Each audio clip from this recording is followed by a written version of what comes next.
following is an unpaid preview for a game seeking funding on Kickstarter.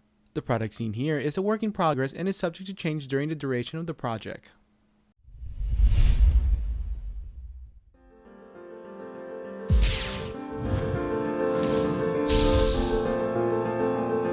Hi, and welcome to the Leaders of Euphoria Kickstarter preview video. I'm Ferdinand, the cardboard stacker.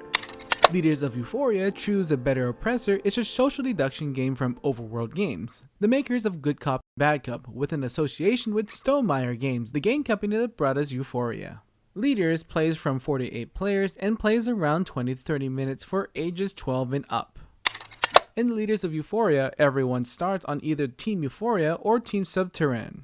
However, during the game, you may end up as a Wastelander, a third party. Your team wins when your team successfully shoots an exposed leader. All players get 3 follower cards that are kept face down. Depending on the cards you receive, you start off as Euphorian or Subterrane.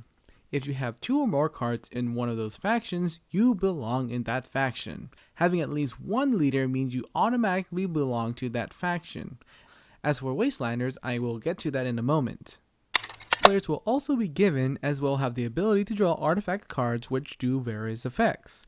Some artifacts can be used out of a player's turns. At the start of a player's turn, they may discard all their artifact cards to draw one artifact, or players may give their artifact to another player hoping to help a fellow teammate. In order to use artifacts, a player must flip up one of their follower cards, revealing a little bit of information about themselves.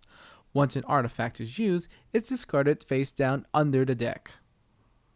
There are also other actions the players may do. First, they can interrogate by secretly looking at another player's face down card. They may also hide by turning over one of their revealed follower cards. However, leaders cannot be flipped over with this effect. A player may also arm themselves with a ray gun by flipping a card as a cause. When a player gets a gun, they put it in front of them and announce who they are shooting at. Because players only get one action, they have to wait on a future turn to fire it. And they may only change their target at the end of their turn. If a player already has a gun, they may fire it at the player that it's currently pointing at. When a player gets shot, a couple things happen. First, the player draws an artifact card. Second, they drop any gun if they're holding one. Then the player reveals all their cards. If any of those cards is a leader, they hide all their other cards and keep the leader revealed. That player remains in the game and the game continues, but has their leader exposed. If a player did not reveal a leader, they hide all their cards and becomes a Wastelander regardless of what cards they have. This is indicated by flipping the reference card to the Wastelander's side. As said before, a Wastelander is a separate team that has their own objective, which is to kill an exposed leader. There are a few ways the game can end. If an exposed leader is shot, then the opposing team wins, that being either the Euphorians or the Subterranes. If a Wastelander shot a leader, then all the Wastelanders win. 2 alternative ways the game can end: if a Wastelander receives a leader card due to an artifact effect, or if a player receives both the Euphorian and the Subterrane leader, that single player wins. The first thing I like to say is that while the game is based on Overworld's very successful Good Cop, Bad Cop, I haven't played that game. So this review is based entirely on my experience playing this game only. And I like to note that if you visit their Kickstarter page, they have a comparison chart between this game and Good Cop, Bad Cop if you'd like to know more. Moving on to gameplay, here are some things I liked. First, no player elimination, which is a plus for me when it comes to social deduction games. Second, the third-party mechanism is really cool and perhaps the most interesting part of the game. Other social deduction games has more players sticking to their role in the beginning of the game, so having this mid-game switch makes this game dynamic on how players interact with each other. It's funny when your only Euphorian follower gets shot and now is on his own. While that may be a bad thing, the game isn't too long and the artifacts also play a key role to keep the game interesting. Speaking about artifacts, all the artifacts are unique and they handle in a way that no one person can hold too many of them.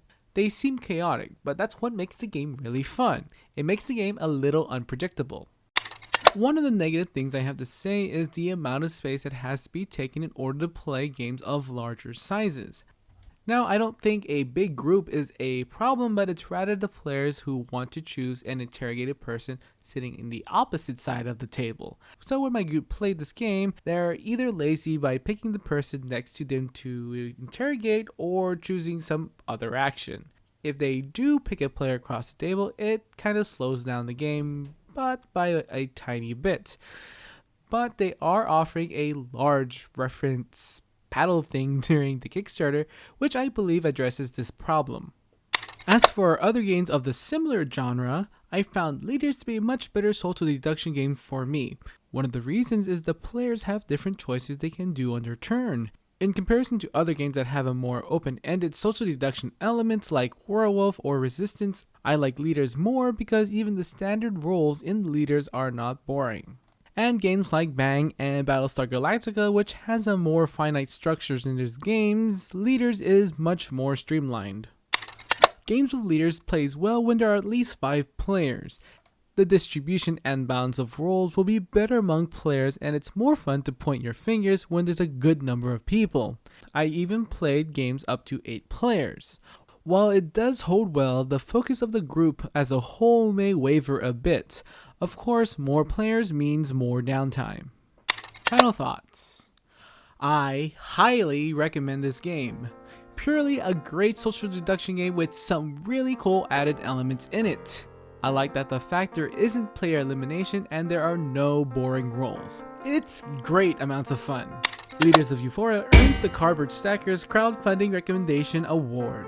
If you're interested in Leaders of Euphoria, please visit their Kickstarter page for more information about Overworld's latest project and learn how you can support it. And thanks for joining me on this preview. Please take the time to like this video and subscribe to my channel. I'm Ferdinand the Cardboard Stacker, reminding you to keep on stacking games.